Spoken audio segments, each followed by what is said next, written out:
जब भी हम गुरु के पास जाते हैं तो गुरु हमसे कहते हैं कि तुम कौन हो, पहले इस बात को जानो, जिसको इंग्लिश में कहा जाता है कि हु आर यू, तुम कौन हो।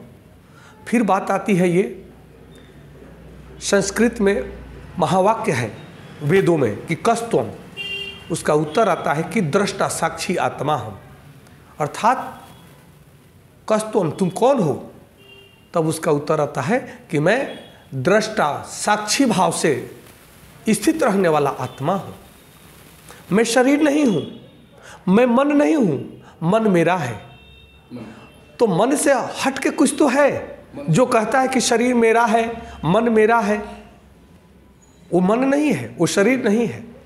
इस भाव को जो व्यक्ति समझे, ये बहुत महत्वपूर्ण बात आपने जो पूछा सर, ये बहुत महत्वपूर्ण बात है और बहुत ही गंभीर बात है। इसको जब तक मनुष्य नहीं जान सकता कि मैं कौन हूँ, तब तक उसका जीवन का अर्थ मिलना बड़ा मुश्किल है।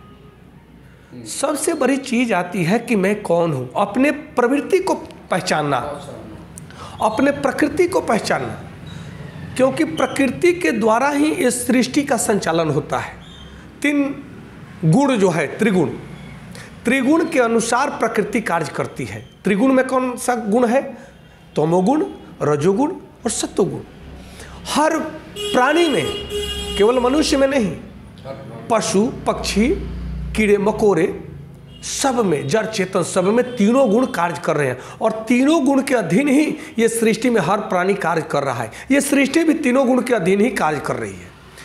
तब बात आता है कि मैं जैसा कार्य करता हूँ, जैसा भाषा बोलता हूँ, क्योंकि विचार, वाणी और कर्म से जैसा मैं कार्य कर रहा हूँ, मैं उसी प्रकृति में जी रहा हूँ।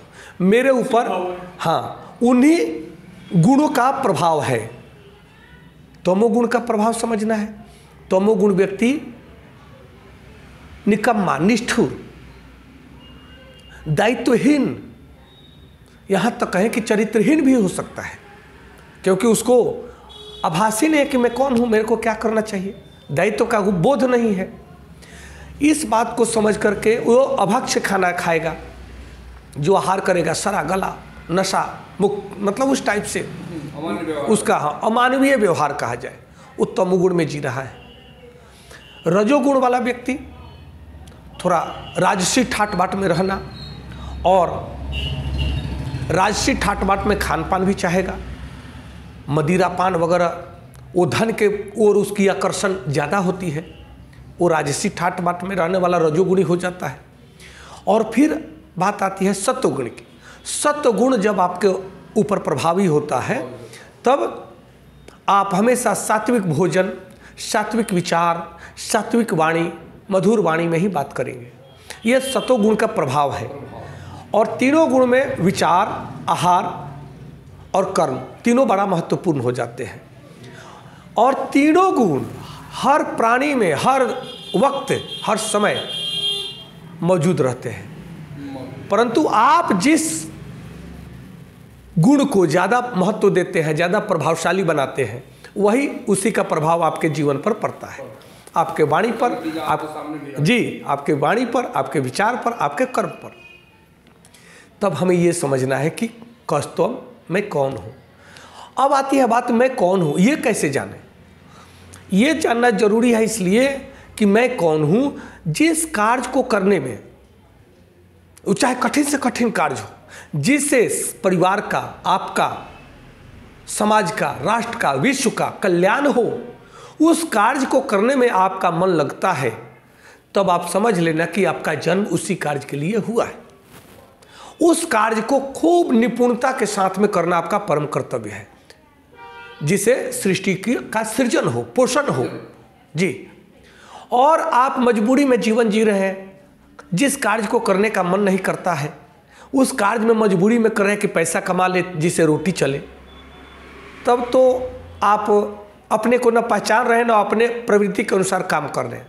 आप अपने प्रवृत्ति से, अपने प्रकृति से हटकर काम कर रहे हैं।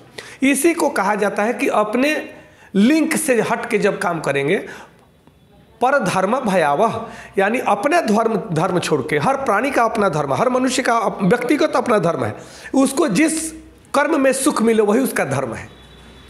परंतु ये ध्यान रहे कि कुकर्म में नहीं, अधर्म में नहीं, व्यभिचार में नहीं, जिससे किसी का हानि हो वो कर्म तो नहीं हुआ ना।